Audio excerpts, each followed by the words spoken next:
President William Ruto has been forced to give in to the demands of KANU Chairman Gideon Moi in a political deal that has seen Moi withdraw from the forthcoming Baringo senatorial race in support of UDA's candidate Vincent Chemitei. The deal, which was negotiated at State House Wednesday, was nearly scuttled at the 11th hour, and Moi was reported to be forging ahead with plans to contest until State House improved on the terms agreed upon before the KANU chief eventually cancelled his appearance before the IEBC, with few hours before the clearance exercise finally came to a close. As NTV's Duncan Haimba reports, the stakes was so high that even the IEBC boss, Erastus Ethicon, visited Cabernet to oversee the issuance of the certificates to the aspirants. They say extraordinary moments call for extraordinary measures, and that seems to have been the case that saw two fierce political foes for years now. President William Ruto and KANU Supremo Gideon Moi meet at State House, Nairobi on Thursday, ostensibly to negotiate a win-win political deal.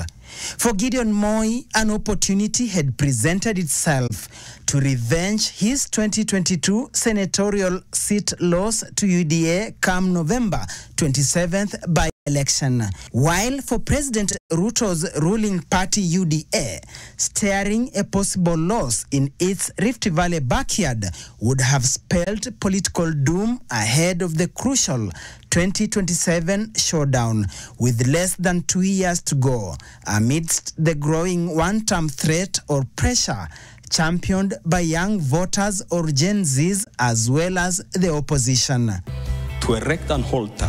And so it seems a prayer was required to soften Gideon Moi's political heart, with sources saying he had rejected the offer on the table, promising to soldier on with his plan to seek clearance on Thursday at IEBC County headquarters in Cabernet.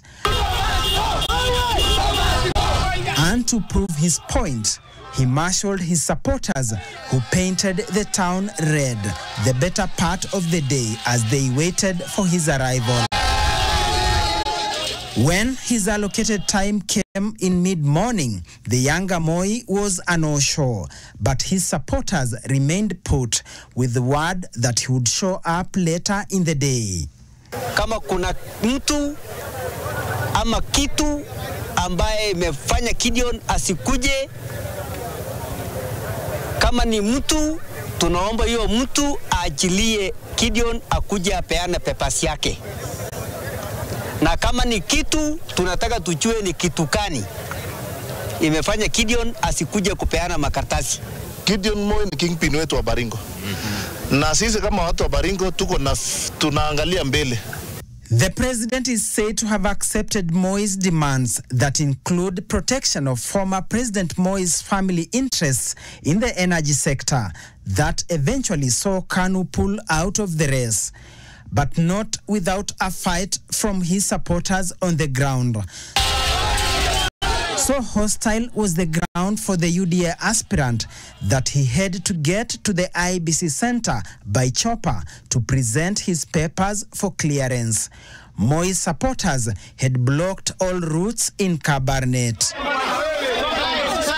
Apart from UDA party bigwigs on the ground, led by Secretary General Hassan Omar, also present was IEBC boss Erastus Ethicon, a move a section of pundits say was telling of the high stakes in the Baringo by-election race. We appeal to everyone here in Baringo and of course across the country, in all those areas where we have the by-elections, to observe that electoral code of conduct and to ensure that the elections are conducted in a peaceful atmosphere. President Ruto and Gideon Moi had only met once in the last 3 years, but now the would have been nail-biting political contest has seen them close ranks, sealing both political and commercial deals. Duncan Haimba for NTV.